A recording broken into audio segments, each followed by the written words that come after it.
문학을 공부하는 방송 문학 정독의 파우스트입니다. 네, 무수비입니다. 저희는 문학동네의 젊은 작가상 수상작품집 2022년 제13회를 하고 진행하고 있습니다. 지난 시간에는 단편 4편을 1시간 만에 다 다뤘어요. 네, 뒤에 3편 들어갑니다. 김혜진 작가님의 미애를 먼저 볼 거예요. 이분도 작년에 상을 타셨어요. 작년에 모카맨션 기억하시죠?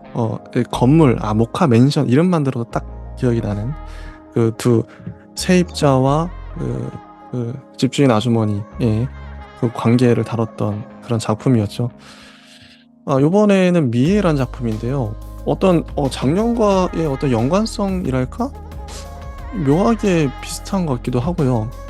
미애는 사람 이름이죠. 이 미애라는 사람이 주인공입니다. 주인공인데 어떤 거냐면 이 미애는 지금 이혼을 하고 엄마인데 딸이 있어요. 딸하고 둘이 사는데 하여튼 먹고 살아야 되니까 일자리를 구해야 돼요. 그럼 딸을 맡겨야 됩니다. 딸이 어려요 아직. 딸을 맡길 사람이 없으니까 지금 이제 친구 아파트가 비어서 친구 아파트에 들어왔어요. 몇 달만 사는 거죠. 몇 달 사는 동안 그 친구 아파트의 입주민들이 만든 독서 모임 같은 게 있어요. 거의 이제 들어가가지고 이 목적은 이거죠. 딸을 맡기는 거. 어떤 아줌마와 친해져서 딸을 맡기자. 이게 이제 계획인 거예요. 실제 친해지죠. 친해지고 그 사람한테 딸을 맡깁니다. 잘 지냈죠. 그분은 이제 미애의 친구가 된 선우예요. 근데 선우가 속한 이 커뮤니티는 어떠냐면 중상층인 것 같아요. 잘 살아요. 재현 엄마, 이찬 엄마, 규민 엄마, 이 엄마들의 모임인데 이 모임을 잘 표현하는 말이 중간에 에피소드가 나옵니다. 독서 모임이잖아요. 그러니까 아이들한테 뭔가 엄마들이 가르치는데 어떤 내용이냐. 때로는 뭐, 그래서, 그런 모습들이 놀랍고 얼마간 감동적으로 다가올 때가 없지 않았으나 미애의 눈에 점점 더 또렷하게 보이는 건 지금보다 더 나은 사람이 되고 싶다는 그들의 열망이었다. 그 커뮤니티, 중상층. 그들에겐 더 나은 사람이 되고 싶다는 열망이 있었고, 그렇게 될 거라는 확신이 있었고, 그 확신을 지켜나갈 여유가 있었다. 그러니까 그것이 자신을 그 모임에 끼워준 진짜 이유라는 것을 미애는 모르지 않았다. 2시간 남짓 이어지는 독서 모임에서 미애는 말이 없는 편이었다. 대체로 엄마들이 아이들에게 하는 질문은 답이 정해져 있어 선택의 여지가 없어 보였고, 아이들이 하는 대답도 옳고 바르고 선한 가치들에 둘러싸여 있어 숨이 막히긴 매한가지였다. 어떤 건지 알 것 같아요, 저는. 답이 정해져 있어. 이게 다음 쪽이 더 가관인데 이게 정말 잘 적나라하게 표현했죠. 그래서 누군가 확신에 찬 그런 말을 할 때마다 정색하고 반박하고 싶은 충동이 일대가 잦았다. 제대로 된 직장도 없고 당장 몇 달 뒤 이사할 집도 구하지 못했으며 몇 년 뒤에 학부모가 될 자신에게 얼마나 많은 문제가 닥쳐올지도 알 수 없는 이런 상황에서 북극곰과 플라스틱 조각을 삼키는 고래까지 걱정해야 하느냐는 말이 목끝까지 차오르는 거였다. 이런 말 하고 있으니까요. 이 아주머니들은 야, 우리가 지금 북극곰 얼음 다 녹아서 이 지구 온난화 때문에 얘네들이 죽을 위기에 있대. 근데 당장 먹고 사는 게 문제인데 이 미애는 왜 그따위 실제 이런 말들 하는 사람 있잖아요. 미애만 그런 게 아니라 중상층이나 이런 고민을 하지. 야, 고래가 플라스틱 조각을 삼켜서 큰일이야. 어떡하지? 이런 걱정. 야, 야, 고래 같은 말 하고 있네. 이런 거죠. 미애 입장에서. 그렇죠. 맞아요. 그러나 미애는 미지근하게 동의를 표하는 수준에서 의견을 내고 말았다. 어차피 독서에 관심이 있어서 온 것이 아니었고 낯선 동네에서 어린 혜민을 돌보려면 혜민이 딸이에요. 가깝고 알고 지낼 이웃이 무엇보다 필요했다. 자기 생각을 밝힌답시고 사람들의 마음을 불편하게 하느니 적당한 동의를 표하고 그들이 선심 쓰듯 나누어주는 생필품 몇 가지를 받는 게 훨씬 이득이라는 것을 미애는 모르지 않았다. 사람들은 혜민에게 동화책도 주고 온라인 학습권도 주고 수제 쿠키도 주고 쿠션이나 인형 같은 것을 나눠주기도 했다. 어, 이런 걸 다 받아요. 미애는 중하층이니까요. 하층민의 삶을 사니까. 이런 거를 비교해서 쓴 거 너무 좋아. 어떻게 보면 지금 미의 과제는 생존이에요. 당장 내가 살아남아, 그래서 이제 돈을 빌리죠. 대출업체에서. 180만 원을 빌리는데, 여기 문장을 읽어볼게요. 차용 증서와 계약서에 미의 서명을 받은 뒤 1시간 이내로 이자를 제한 180만 원이 입금될 거라고 말했다. 180만 원이 없어서 빌려요. 그런데 그런 후엔 50일 안에 원금과 이자를 합한 260만 원을 상환하면 된다고 했다. 이게 말이 180만 원을 빌리는데 50일 안에 260만 원을 갚아야 돼요. 이런 거 너무 심하다. 이 정도로 가난한가? 이런 사람이 있겠죠. 당장 먹고 살기 급해서. 이 정도 상황이에요, 미에는 지금. 목숨 걸고 그 모임 들어간 거죠. 아, 하루하루가 막막한. 이런 대부업체를 찾아갔겠죠. 그리고 이 대부업체에서는 미애의 엄마와 미애의 뭐 언니한테 전화하라 그래요. 신원 보장이 필요하다.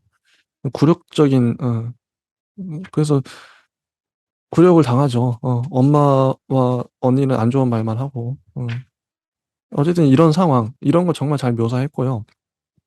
중상층과 또 이 중하층을 잘 비교해서. 그리고 결정적인 사건이 일어나죠. 미애의 아이와, 어, 그, 아까 선우의 아이가 같이 놀다가 집을 나가버렸습니다. 집을 가출을 했다고 생각을 했죠. 어, 근데 애를 금방 찾았어요. 금방 찾았는데 선우가 화가 난 거예요. 미애한테. 어, 이럴 애가 아니거든요. 어, 이럴 애가 아니라고 몇 번을 말하죠. 아니요, 정말 세아는 혼자 집 밖에 나간 적이 없어요. 이런 적이 정말 한 번도 없었는데. 날이 선 선우의 목소리 탓에 느슨해졌던 분위기가 다시 얼어붙었다. 이러고 인제 선우는 집에서 나오질 않습니다. 그리고 인제 그런 모습을 본 독서 모임은 선우를 모임에서 제명했다고 인제 말해요, 미애한테. 미애가 도리어 화를 내죠.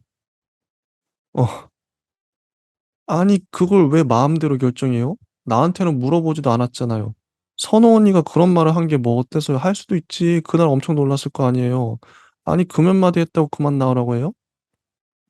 뭐 이런 얘기.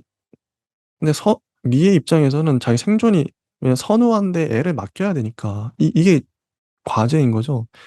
애 맡길 사람을 니들 때문에 잃었다, 이런 심정인 것 같아요, 미애는. 그래서 화를 내고 짜증 내고 막 나오죠.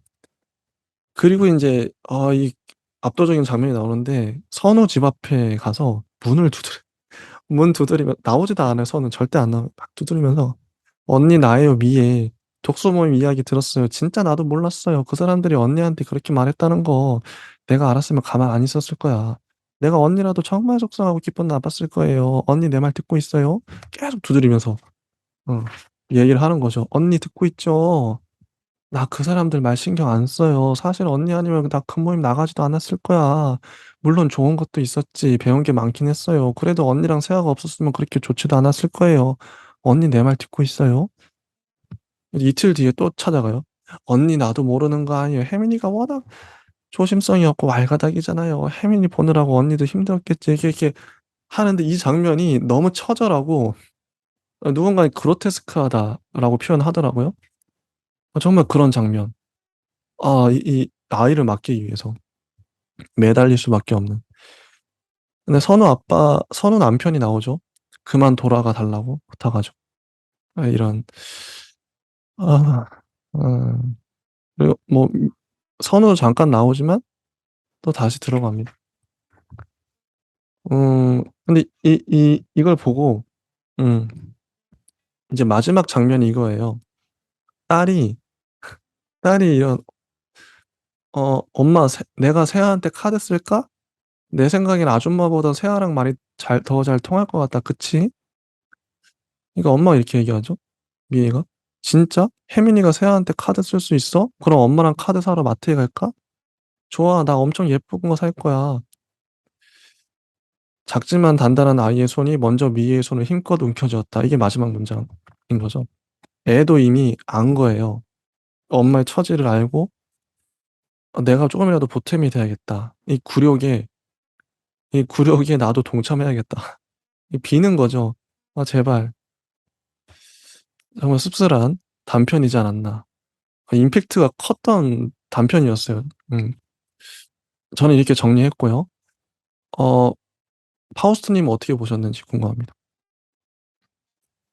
저도 뭐 아주 임팩트가 큰 소설이었고요. 무엇보다 이제 이 사건들이 정말 다 비극적이고 정말 좀 처절하고 뭐 배신과 어떤 복수와 모든 어떤 서사시가 있는 그런 어떤 느낌도 있고 뭐 가정 문제, 아이 문제, 뭐 가난 모든 어떤 현실의 문제를 다 얘기하고 있어요.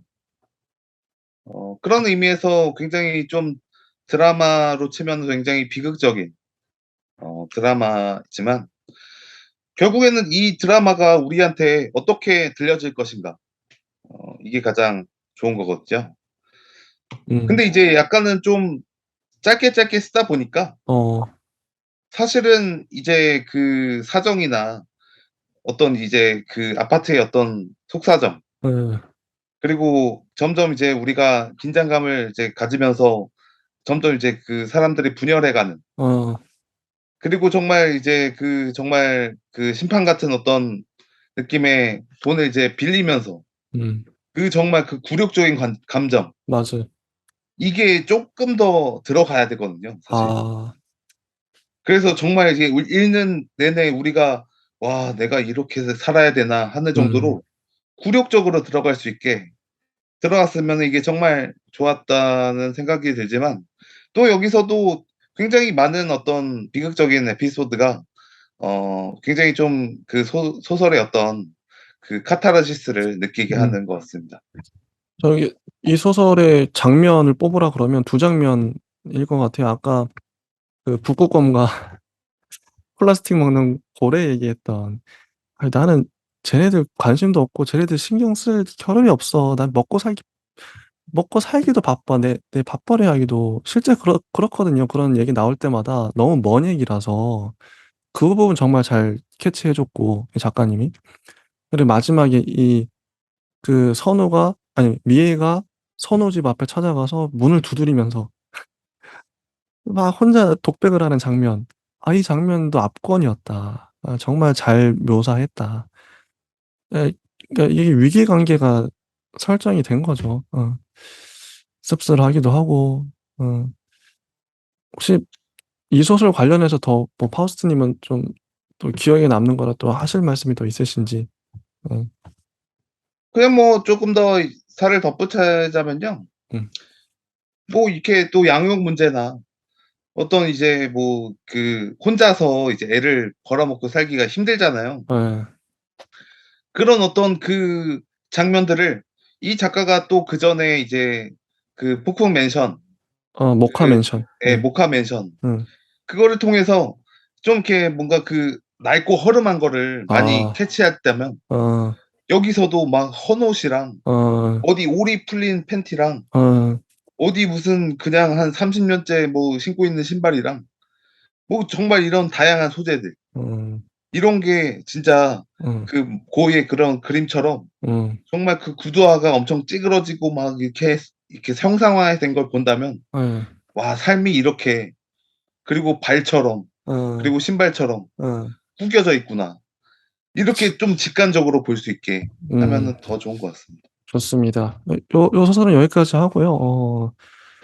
정말 괜찮았던 좋았던 소설이었고, 자, 다음 작품은 서수진 작가님의 골드러시라는 작품이에요. 이거는 호주에 어 인제 일하러, 일도 그냥 알바 같은 일용직인 것 같은데, 한 두 남녀가 눈이 맞고 호주에서 영주권을 따기 위해서 어 분투하는 장면이 나오는데, 둘이 인제 결혼까지 생각을 한 거죠. 근데 이게 정말 리얼해서 어 그 부분 한번 읽어 볼게요. "연애를 시작하자마자 둘은 비자에 대해 논의하기 시작했다. 서인의 워킹 홀리데이 비자가 끝나가고 있었다." 서인이 여주인공이고요. "서인은 비자가 만료되면 한국으로 돌아가고 싶다고 했다. 그러나 진우는 인제 남자친구, 이미 식당 사장으로부터 457 비자 지원을 약속받은 후였다. 457 비자를 약속받기까지 진우는 최저 시급의 70%만 받으며 일했다. 휴식 시간에도 쉬지 않았고 정규 근무 시간보다 매일 서너 시간씩 더 일했다. 사장은 진우의 휴무일에도 때때로 그를 불러서 종일 매장 재고 정리를 시킨 다음 밥을 한 끼 사주고 돌려보내곤 했다. 457 비자를 신청한 이후에는 심사를 대비해 최저 시급을 훨씬 웃도는 법정 금액을 급여로 지급해야 했기 때문에 진우는 통장에 들어오는 급여의 절반을 사장에게 현금으로 되돌려 주기로 약속했다. 사업체가 지불해야 하는 비자 신청비나 변호사 수임료 따위도 모두 진우가 내기로 했다. 이게 인제 실제인 것 같아요. 실제 이런 식으로 457 비자를 받으려면 이게 좀 부조리하지만, 이런 식으로 좀 협상을 해서 사장과 해서 받아내는 것 같아요. 이런 묘사가 너무 좋았어요, 디테일해서. 이거 진짜 진짜 이래? 이런 거죠. 457 비자 해서 이런 문장도 있죠. "457 비자로 2 년을 일하며 영주권을 신청할 수 있었다. 그러면 많은 것이 달라질 거였다. 급여는 적어도 2 배, 경력을 고려하면 3 배가 될 터였고 법정 유급 휴가 4 주에 공공 의료와 공교육이 무료였다." 그래서 진우는 서인을 설득하죠. 어 "야, 네가 영어 잘하니까 영어 해서 비자 받자." 그러면 서인이 실제 비자를 받아요. 받고 진우는 거기에 파트너 비자를 승인을 받아서 서인과 같이 삽니다. 근데 문제가 뭐냐면, 이렇게 잘 되나 했는데 서인이 바람이 나죠. 바람이 납니다. 홀에 새로 들어온 22살 남자애였다. 아 서인은 그 남자애를 사랑한다고 했다. "내가 얼마나 외로웠는지 알기는 해? 여기에는 가족도 친구도 없는데 너는 늘 바쁘고." 진우는 서인을 때리고 싶었다. 뺨을 갈기고 그 작은 어깨를 잡아 마구 흔들고 싶었다. 둘 다 죽여버리겠다고 소리치고 싶었다. 그러나 그럴 수 없었다. 몇 주에 걸쳐서 같은 싸움을 계속하는 동안 진우에게 점점 더 명확하게 다가오는 것은 서인이 돌아간다면 진우의 비자가 취소되어 버린다는 사실이었다. 이런 상황이에요. 어 호주에서. 이랬는데 어 근데 같이 근데 진우가 또 빌죠. 어 서인이 이렇게 말하죠. "나 걔랑 잤어. 내가 너랑 어떻게 살아. 네가 정 원하면 걔랑 가서 살아." 진우는 서인에게 무릎을 꿇었다. "제발 1 년만 기다려 줘. 그냥 호주에만 있어 줘. 제발 부탁이야." 이게 인제 과거 회상이에요. 이랬는데 어 7 년인가 지난 것 같아요. 시간이 지나서 다시 한국에 온 것 같고, 다시 호주로 신혼여행인가 하여튼 갑니다. 그런 스토리예요. 근데 이제 거의 인제 관계의 종말 종말을 보는, 인제 이미 끝났어요, 이 두 사람은. 애정이 없어요. 그걸 표현한 소설이죠.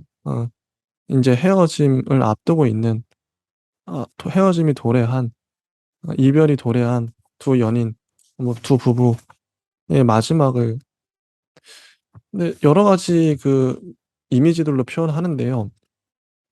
맨 앞과 맨 뒤에 나오는 캥거루, 차에 치인 캥거루죠. 맨 마지막엔 또 캥거루를 직접 쳐요, 차로.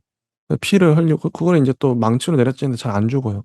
이런 그 캥거루가 잘 안 죽고 막 죽어가고 있고 이런 처절한 석양이 또 져요. 석양이 지기도 하고 또 동굴 뭐 인제 이 골드러시란 제목처럼 이미 다 낡아서 허물어지는 이 용도를 이제 상실한 그 광산으로 가죠. 이 두 부부가. 이 모든 이미지들이 둘의 관계를 암시하는, 묘사하는 그런 장치로 기능을 하고 있다. 그런 소설로 봤어요. 좀 우울하고 쓸쓸하죠. 어 전반적으로 분위기가. 어 자 파우스트 님은 이 골드러시 소설 어떻게 보셨나요? 음. 저는 뭐 이제 캥거루 얘기는 아주 훌륭한 플롯이라고 생각이 드는데요. 어. 순미상관이고 어. 물론 제가 좋아하는. 어. 그리고 뭐 나중에 이제 그 캥거루가 죽으면서도 예. 되게 문학적으로 잘 쓰여요. 아. 이게 캥거루가 예. 서인이나 진우일 수도 있고 어. 진우나 서인이 이제 내다버린 마음일 수도 있고 어.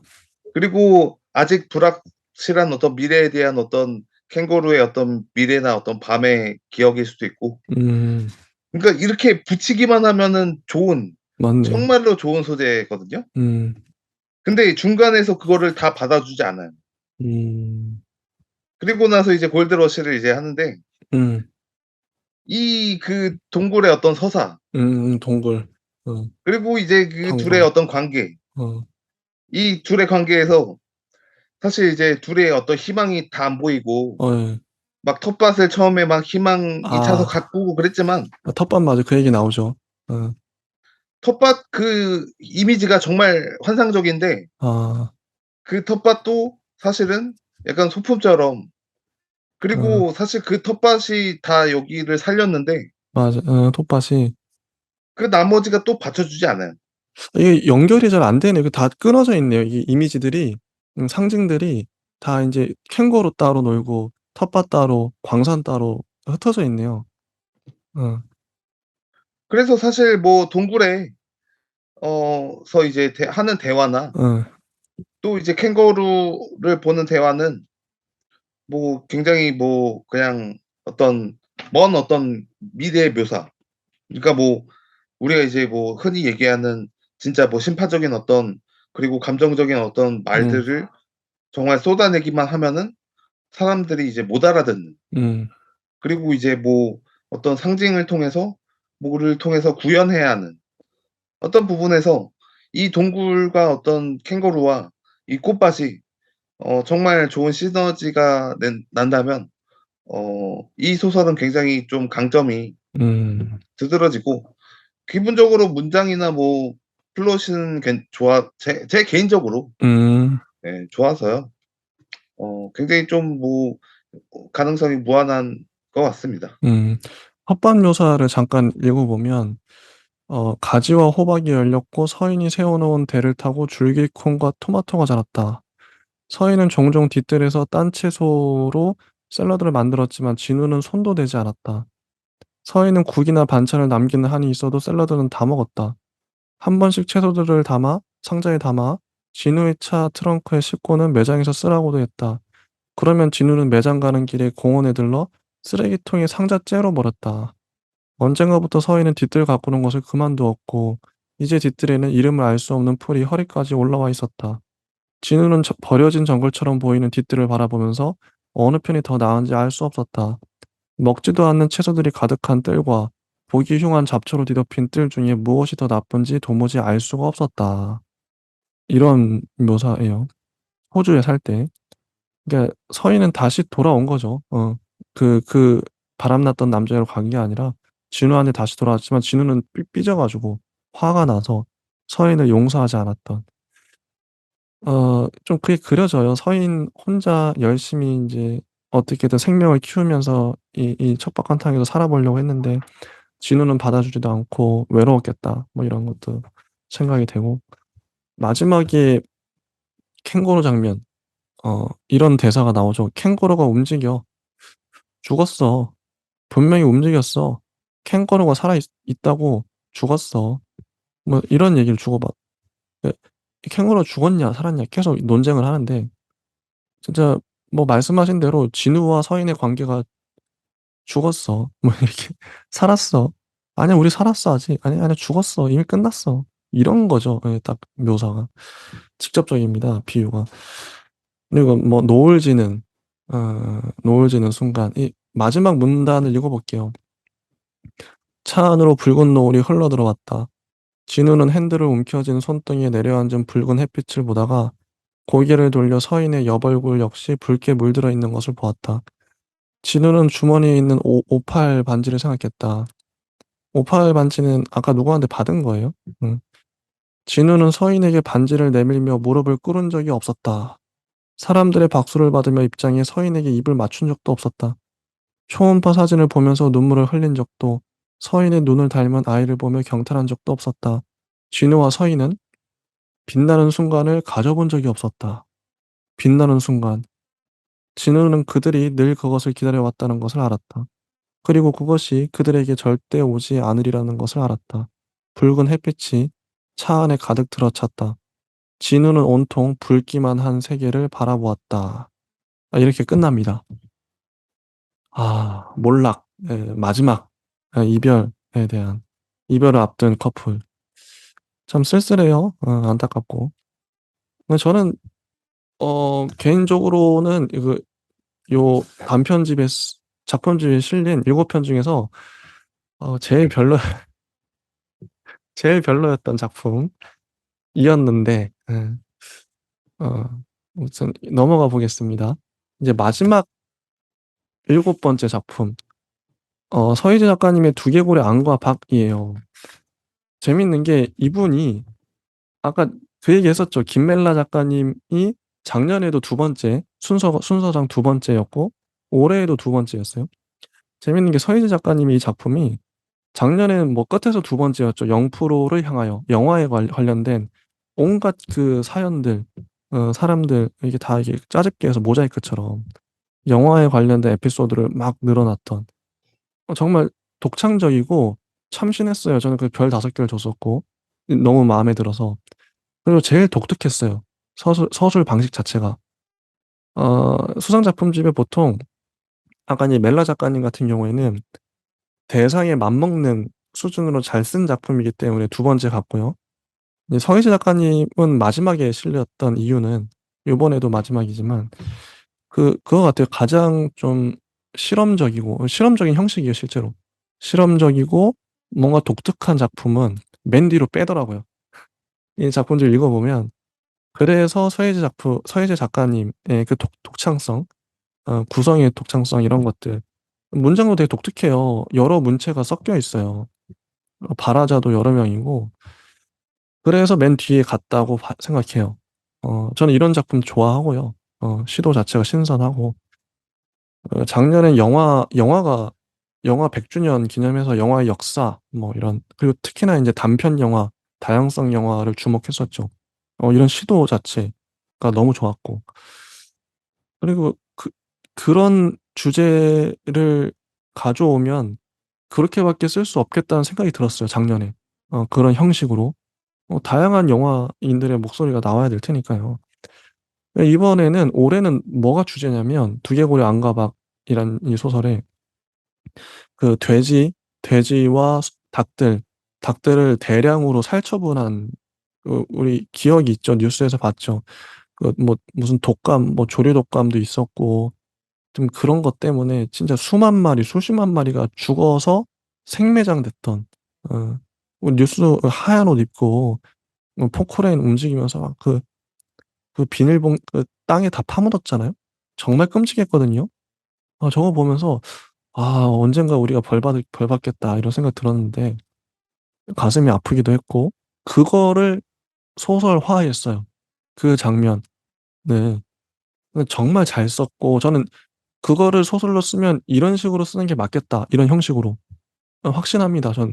다른 방법도 있겠지만 뭐 어떤 주인공을 내세워서 뭐 일반 소설처럼요. 뭐 이 어떤 이렇게 스토리 근데 그런 방식보다는 이 방식이 훨씬 나아요, 제가 봤을 땐. 서희재 작가님의 방식 근데 이게 저는 서희재 작가님이 자기가 잘 쓸 수 있는 방식이 이거 같아요. 솔직히 작년에 0%를 향하여랑 두개골을 안 가봤기랑 형식은 똑같거든요. 똑같아요. 단편 진짜 극히 짧은 그 단편들을 여러 개 모아 놓은 느낌인데 형식은 똑같아요. 그냥 자기가 제일 잘할 수 있는 형식을 어떤 주제를 가져오면 이 형식이 살까 이것도 알고 있어요. 되게 사회적인 문제가 되는 사회적 이슈가 되는 그 주제. 작년에 인제 단편 영화 관련된 어쨌든 영화인들의 그 뭐 고달픔 이런 거 나왔었죠. 애환. 어. 그런 게 나왔었고 근데 그런 주제를 이 형식으로 쓰면 막 되게 잘 어울리고 또 요번에도 역시나 이 새를 주제로 닭을 대량 살상하는 거 주제로 이런 형식을 쓰니까 이 주제가 빛이 나는 거예요. 그래서 좋았어요. 한번 이 문장을 인용을 정말 독특하거든요. 한번 읽어 볼게요. 뭐 중간에 이런 문장이 나오죠. "그 사람 또 오다. 자동차를 타고 과수원 주변을 배회하는 언제나 표정이 없는 사람. 그는 자동차 운전석 창문 활짝 열어둔 채 창밖을 보다." 이 되게 독특해요. "그가 주시하는 것은 언제나 새. 이 나라에는 부리가 검은 새가 있다." 뭐 이런 문장도 있고요. "우리는 배고파 죽거나 맞아 죽다." 어 그리고 중간중간에 단편 중간중간에 시처럼 쓰기도 하고 사진이 있어요 심지어. 새 사진을 아마 서희 작가님이 찍은 것 같기도 해요. 새 사진도 있고 한자도 써 놨어요. 예 되게 독특해요. 각각의 시점에서 글을 또 다 다른 글을 써 놨어요. 이게 짜집기한 글 같은데 어 이게 다양한 시점에서 볼 수가 있는 거지 이 사건을 좀 입체적으로 어 볼 수 있는. 근데 하나의 뭐 좀 큰 컨셉이 있다면 사람이 갑자기 새로 변해요. 그게 인제 하나의 큰 어떤 줄거리 같은 게 될 거고 '새로 갑자기 변하네?' 뭐 이런 거. 얼마 지나지 않아 변이 바이러스에 감염되면 통증에 시달린다는 유언비어가, 통증에 시달리다가 새가 되어 버린다는 유언비어가, 그렇게 새가 되면 또다시 인간을 감염시킨다는 유언비어가 나돌기 시작했다. 새는 혐오의 대상이 되었다. 이런 문장도 있고 278 쪽에 보면 정말 충격적입니다. 읽어 보면 이래요. "병든 닭, 쓸모없음 폐기 처분. 아픈 닭, 쓸모없음 폐기 처분. 자주 아픈 닭, 쓸모없음 폐기 처분. 시름시름 앓는 닭, 쓸모없음 폐기 처분." 이런 식으로 쭉 이어가요, 문장이. "체력이 좋지 않은 닭, 알을 잘 낳지 못하는 닭, 알을 낳지 못하는 닭." 이런 식으로 다 쓸모없음 폐기 처분인 거죠.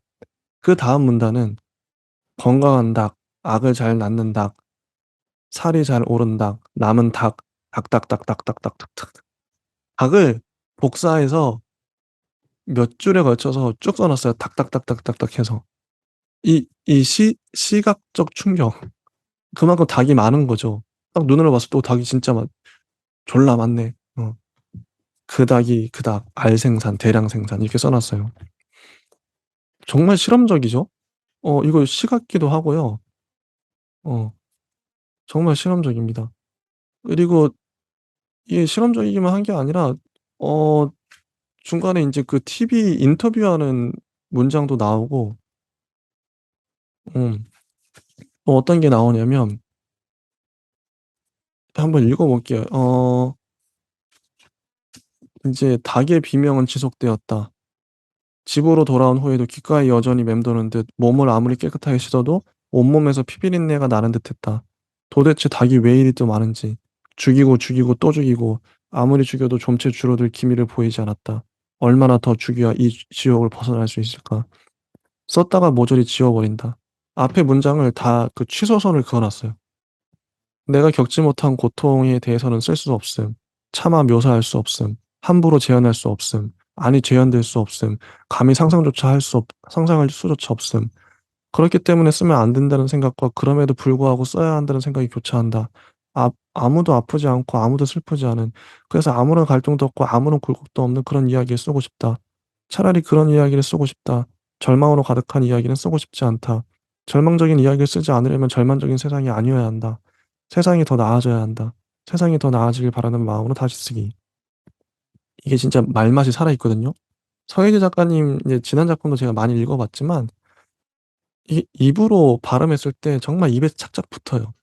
말맛이 있게 정말 잘 써셨고 그냥 감정이 느껴지게 직접적으로 느껴지게 정말 잘 표현하셨어요.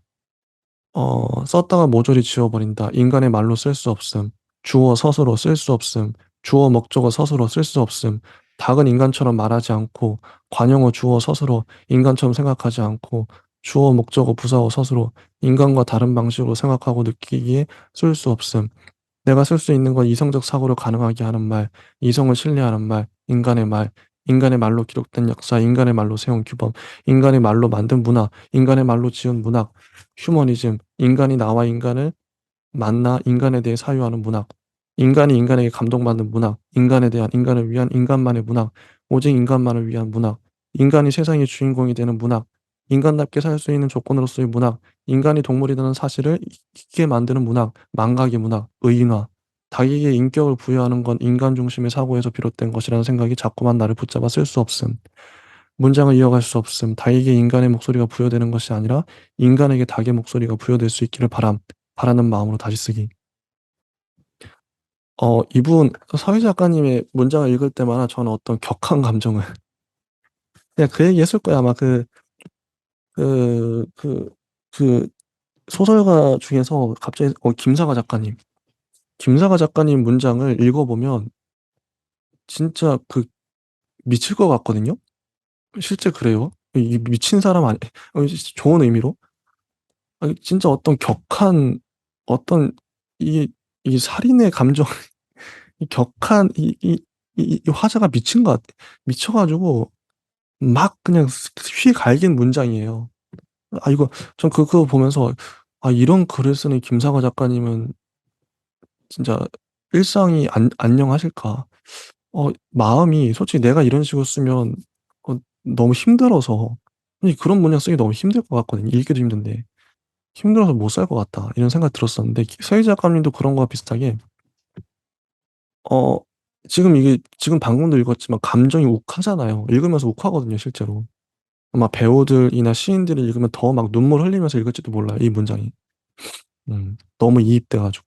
닭이 죽는 걸 이보다 더 잘 적나라하게 직접적으로 어 어떤 뭐 비유 아니죠.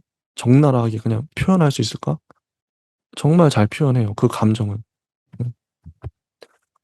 어 다 그런 문장이에요. 이 문장들이 다 울부짖고 있죠. 비명을 지르고 있고 그대로 묘사하고 있으니까요. 어 정말 실험적이고요. 어 뭐 중간에 이런 문장도 있습니다. 듣는 분들도 아마 느껴지실 거예요. "죽음이 너무 많았다. 죽음이 너무 많아서 죽음인가 보다 했다. 죽음이 너무 많고 죽음이 여전히 너무 많아서 여전히 죽음인가 보다 했다. 죽어가다가 죽음. 죽음이 너무 많아서 나도 죽나 보다 했다.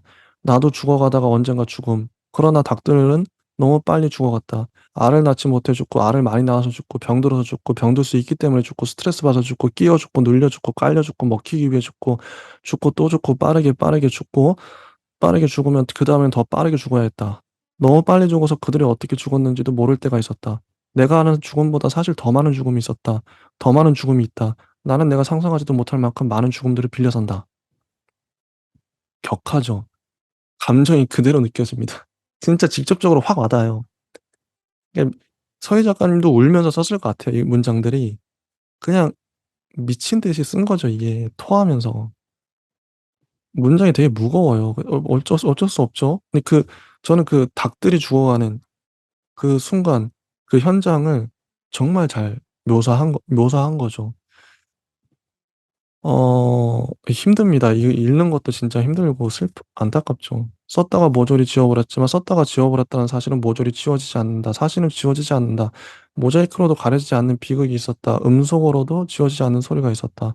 처참하게 죽어가는 닭들의 비명, 죽음 앞에서 고통스럽게 우는 사람들. 이 말맛이 살아있게 잘 쓰셨고 도망치고 싶어 도망치고 싶다. 도망치고 싶은 건 닭들도 마찬가지였을 거다. 도망치고 싶어 도망치고 싶다. 수도 없이 되뇌었다. 나는 도망치고 싶다고 생각하면서 닭을 마대자루에 쳐 놓고 깨끗하게 목욕을 하고 푹신한 침대에 누워 편안하게 잠드는 밤. 그러니까 내게 종종 있었던 그 밤들을 생각하면서 닭들을 마대자루에 쳐 넣는다. 닭장에 갇힌 닭들은 상상조차 할 수 없는 그 밤들을 상상하면서 닭들에게 미안함을 느끼면서 미안하지만 나도 어쩔 수 없다고 생각하면서 닭들을 마대자루에 쳐 넣는다. 닭은 마대자루 속에서 운다, 울고 있다. 마대자루에 가려진 슬픔. 그들의 슬픔은 가려져야 한다. 참혹함. 끔찍한 장면들은 가려져야 한다. 좁은 닭장 안에 갇힌 닭들의 삶, 닭들의 죽음, 닭들의 고통. 그것들은 절대로 마대자루로 가려질 수 없다고 생각하면서 닭들을 마대자루에 쳐넣는다. 쳐넣으면 나는 마스크 속에서 운다. 울고 있다. 마스크에 가려진 슬픔. 나의 슬픔은 가려져야 한다. 괴로움, 고통스러운 마음은 가려져야 한다. 계속 닭은 마대자루 속에서 운다, 울고 있다. 또다시 나는 도망치고 싶다고 생각하면서 닭을 마대자루에 쳐넣고 도망칠 수 없다고 생각하면서 닭을 마대자루에 쳐넣고 닭을 모조리 죽여야만 벗어날 수 있는 지옥을 생각하면서 그 닭을 마대자루에 쳐넣고 닭을 마대자루에 쳐넣으면 닭을 마대자루에 쳐넣고 싶지 않다고 생각한다. 도망치고 싶어, 도망치고 싶다. 도망치고 싶은 건 닭들도 마찬가지였을 거다. 도망치는 닭의 날개를 내 손으로 강하게 움켜쥐면서 도망치고 싶다고 생각한다. 도망치고 싶다고 생각하고 도망치고 싶다고 생각하고 도망치고 싶다고 생각하면서 도망칠 수 없도록 만들고 도망칠 수 없게 만들기 위해 계속 도망치고 싶다고 생각하고 그렇게 계속 도망치고 싶다고 되뇌면 닭들의 비명이 들린다. 도망치고 싶고 도망치고 싶다. 이게 한 문단을 다 읽은 거예요.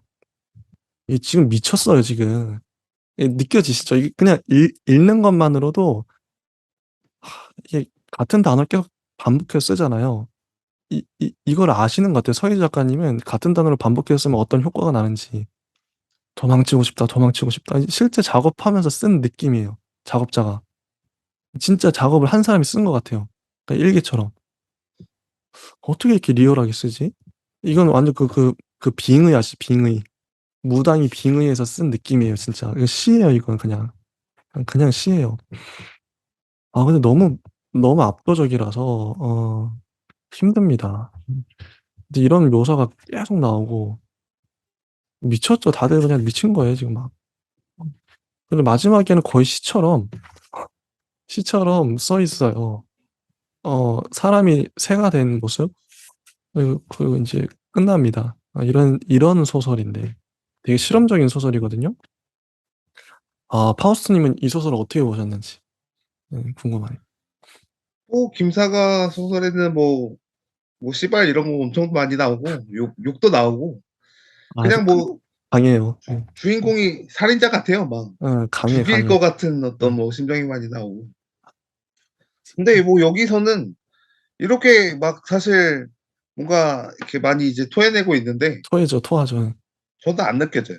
아, 진짜. 근데 그 이유가 뭘까요? 이게 되게 직접적이거든요. 정말 직접적이거든요.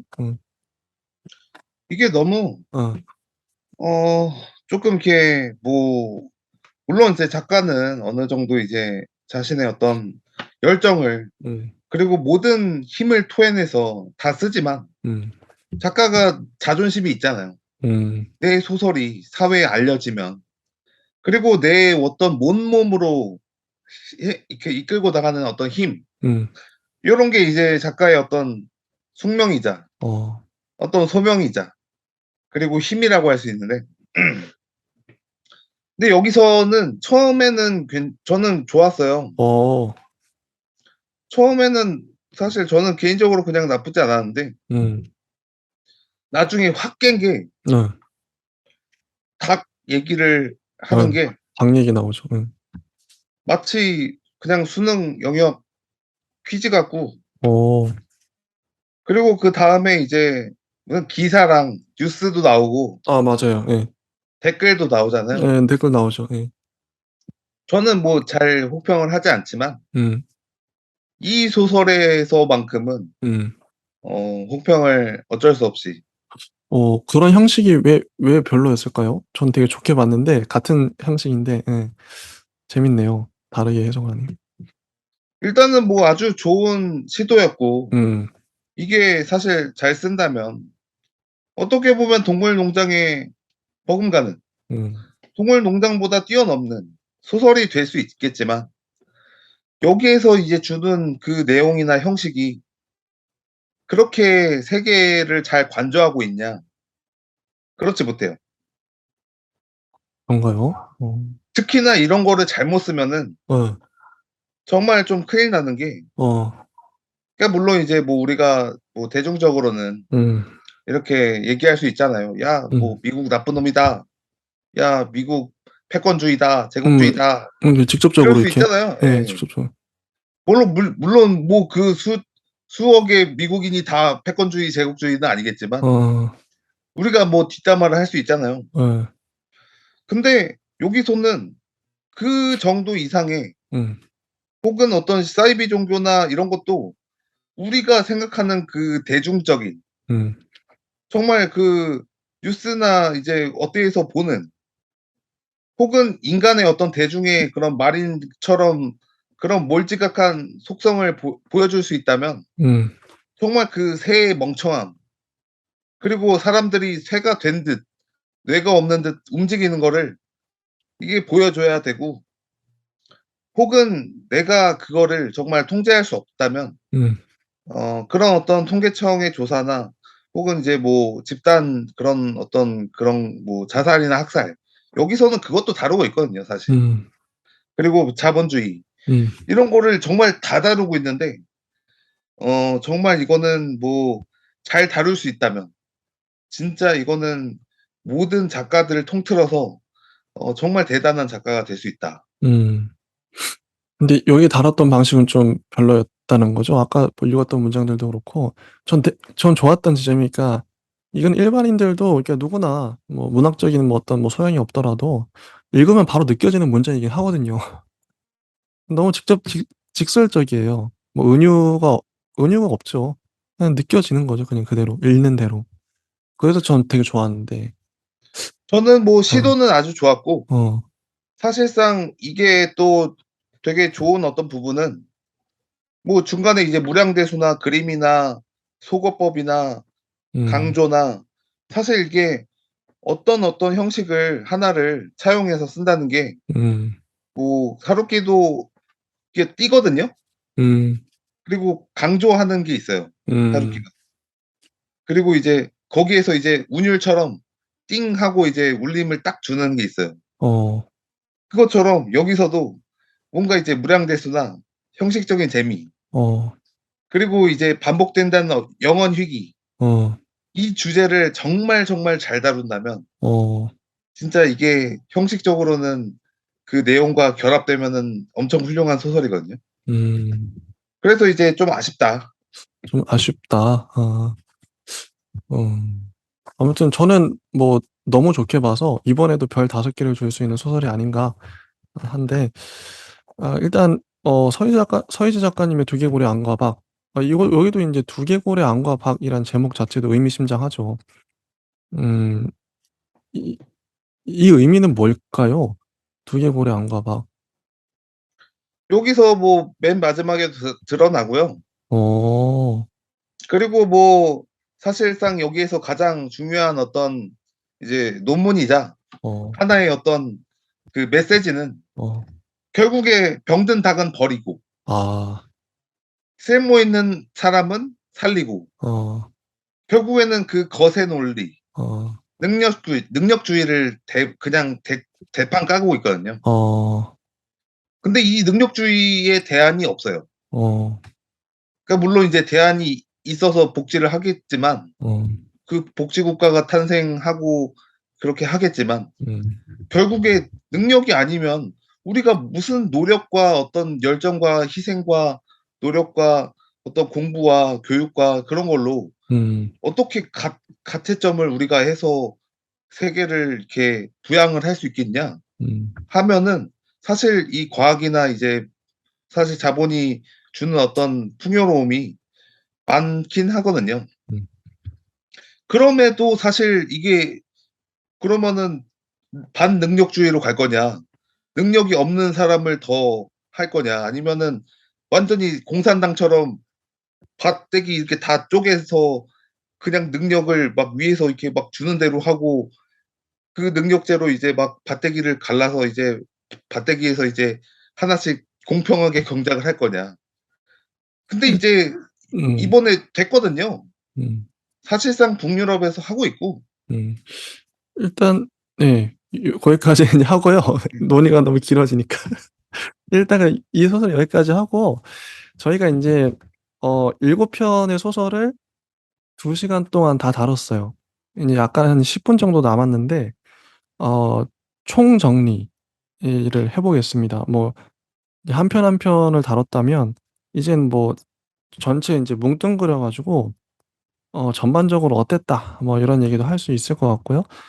한번 파우스트 님 먼저 7 편을 다 읽어 보셨는데 뭐 작년과 비교해서 올해의 경향성은 어떻더라. 뭐 이런 것들 혹시 좀 느껴지신 게 있으실까요? 저는 뭐 작년보다 올해 작품이 또 더 낫다고 생각되고요. 이유가 혹시 물론 이제 뭐 퀴어나 어떤 그런 네. 어떤 뭐 소외 감수성 그런 예. 뭐 이런 게 많이 쓰였긴 했지만 그죠. 이번에는 뭐 형식의 파괴도 있었고 어. 그리고 무엇보다 초파리 돌보기가 너무 좋았어요. 이 작품이 좋았구나 제일. 한번 작품의 순위를 한번 각자 매겨 볼까요? 뭐 어떤 작품이 제일 좋았고 뭐 이게 한번 말씀을 해 주시죠. 네. 저는 뭐 초파리 돌보기와 기다릴 때 우리가 하는 말들이랑 음. 네. 어 가 미에까지 좋았고요. 요 세 작품이 그래도 제일 좀 파우스트 님 스타일이었구나. 취향이었군요. 예 뭐 그리고 뭐 공원에서 골드러시 저녁놀 두개골의 안가박도 어. 굉장히 뭔가 좋았지만 사실 이게 또 이런 어떤 다양한 어떤 커리큘럼에 있어서 어. 제 취향이 뭐 정답은 아니고 어. 그리고 사실 저녁놀이나 골드러시나 두개골 안가박이 더 인식적인 충격을 주는 게 있거든요. 그 인식적인 충격이 있죠. 예. 있습니다. 그래서 예. 이제 정형화된 어떤 그 문학을 예. 계속 따라야 되는 것보다 음. 이런 어떤 목소리를 음. 메시지를 음. 다양한 형식으로 수상 작품을 하고 있다. 음. '되게 훌륭한 일이다.' 음. 이런 생각이 듭니다.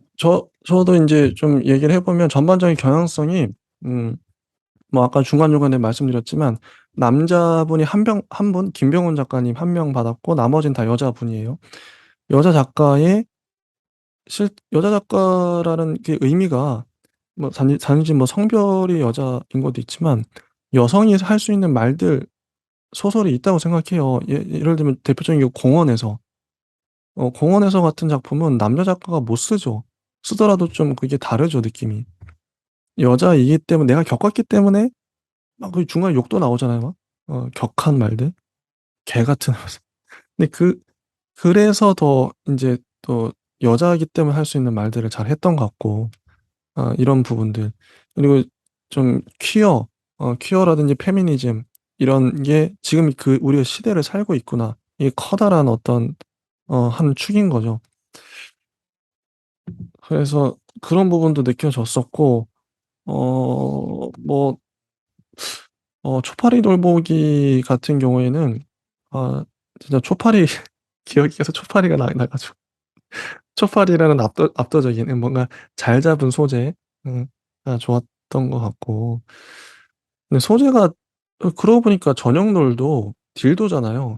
자 초파리 특이하지 딜도 특이하지 뭐 뭔가 특이점이 있어요. 기다릴 때 우리가 하는 말들도 기다리면서 인제 이것도 특이하긴 해요. 에이섹슈얼 나왔었죠. 네 에이섹슈얼 새로운 있는 그런 부류가 있는지도 몰랐어요 전. 에이섹슈얼 다루지 공원에서도 뭔가 이게 묻지마 폭력이긴 한데 여기서도 인제 또 개를 소재로 뭔가 새로운 언어적인 언어 유희라고 해야 되나? 하여튼 새로운 정의를 내리기도 하고 미에서는 진짜 중산층과 하층민의 이 차이 이걸 적나라하게 묘사하기도 하고 골드러시에선 캥거루 기억나네요. 캥거루. 그런 이미지들. 응. 두개골의 안가박은 형식도 특이하지만 닭들 정말 잘 묘사했다. 어쨌든 다 작품마다 어떤 떠오르는 장면이나 어떤 소재 그런 게 있는 것 같아요. 하우스님 혹시 이건 이제 저의 소감인데 한 작품 중 한번 한 줄 평 이런 거 해 주시죠. 어 앞에서부터. 예. 뭐 임소라 작가의 초파리 돌보기는 모성의 음. 그 삶이라고 하고 김멜라 작가는 이제 뭐 거웃과 뭐 음음. 그냥 뭐 욕망 뭐 음. 이렇게 하고 김병훈 작가는 그냥 뭐 그 퀴어 감수성. 그쵸. 예. 음. 김재현 작가는 뭐 폭력의 근원. 음. 김매진 작가는 뭐 사랑하는 이유. 음. 뭐 살아가는 이유, 사랑하는 이유. 뭐. 음. 서수진 작가는 뭐 메비우스의 띠 뭐 이런 식으로. 음. 서희재 작가는 이제 두 개의 알약, 매트리스 두 개의 알약. 아, 이게 약을 어떤 걸 먹냐에 따라 다르니까 현실을 보기도 하고 또 환상의 세계로 가기도 하고. 음. 좋습니다. 뭐 이 정도 하면 얼추 다 한 것 같아요. 2022년 다 끝났고요. 이게 감회가 새로운데 젊은 작가상 수상 작품집을 저희 채널에서 1 회부터 그 매 회마다 7 편씩을 지금 13회, 2022년 13회까지 다 다뤘어요. 이런 채널은 전무후무하지 않을까, 우리나라에서. 누가 이렇게 한 작품씩 다 다루겠습니까? 어떤 사람이. 어 뭔가 뿌듯하고요. 전 거의 한 13년 동안의 단편 소설의 어떤 경향성을 본 것 같아요. 이거 하면서 저는 감히 말하지만 '단편 소설에 대한 감을 잡았다. 어느 정도 잡았다. 아, 이렇게 쓰면 되는구나.' 이게 좀 보여요, 지금은. 이제 보여요. 1회 할 땐 몰랐죠. 진짜 저는 인제 초반만 해도 '이걸 어떻게 쓰지?' 다 근데 저는 위대해 보여서, 작가들이. 진짜 하나도 모르니까. 근데 하다 보니까 좀 감이 잡히더라고요. '아, 이렇게 쓰면 되는구나.' 어 그런 감을 잡았던 게 가장 큰 좀 유익이지 않았나? 이거 하면서. 파우스트 님도 뭐 중간에 오시긴 했지만 그래도 뭐 몇 회에 걸쳐서 젊은 작가상 수상 작품집 보셨는데, 보시면서 혹시 어떠셨나요? 예. 이 저는 뭐 '시대가 좀 변하고 있다.' 어. 그게 이제 좋은 의미든 나쁜 의미든 어. 사실 굉장히 좀 파격적으로 어. 변화하고 있고 어. 뭔가 꿈틀대고 있다. 어. 근데 다만 저는 뭐 이상 김성욱 문학상을 보니까 예. 역시 김성욱 문학상인가? 아니 왜 이렇게 좋지? 아, 아니 이거 좋구나. 제가 좋구나. 잘 안 봤는데 기대되네요. 아니, 왜냐면 예. 젊은 작가상 수상 작품집은 등단한 지 10년 이내에 작가들 안에서만 추려요. 그러니까 청년 젊은 작가들 위주였던 거죠. 기성 작가들의 단편이 더 좋은 작품들도 많이 있었을 텐데 그동안 주목을 못 했어요. 여기는 어쩔 수 없이 커트라인이 그러니까. 자, 저희가 다음 주부터는 김승옥 문학상 수상 작품집 들어갑니다. 이게 안타깝게도 2019년부터 나왔어요. 2019, 20, 21년 세 권, 딱 세 권밖에 안 나왔거든요, 아직. 근데 세 권이라도 일단 보고, 세 권 연속으로 보고, 그 이후에는 저희가 뭐 이상 문학상도 뭐 다뤄보고요. 그리고 문지 뭐 문학상도 있더라고요. 하여튼 그런 문학상도 하나씩 다루면서 좀 단편에 대해서 더 깊이 또 알아갈 수 있지 않을까 기대하고 있습니다. 아무튼 다음 주에는 2019년 김수목 문학상 수상 작품집으로 저희가 돌아오도록 하겠습니다. 네, 감사합니다. 네 감사합니다.